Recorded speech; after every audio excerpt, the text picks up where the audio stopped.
কোনো কৌশল আর কোনো টেকনিক দিয়ে এই হাতিকে আপনি এখান থেকে বের করতে পারবেন না।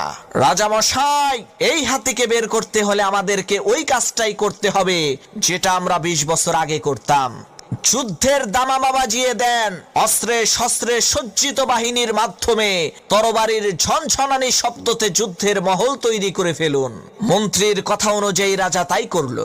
যখন যুদ্ধের দামামা বাজানো হলো, বাঁশিতে ফু দেয়া হলো, আর শত শত সশস্ত্র বাহিনীরা তরবারি হাতে নিয়ে সামনের দিকে অগ্রসর হতে লাগলো, তখন কাদার মধ্যে ডুবে থাকা সেই বৃদ্ধ হাতি তার অতীতে চলে গেল।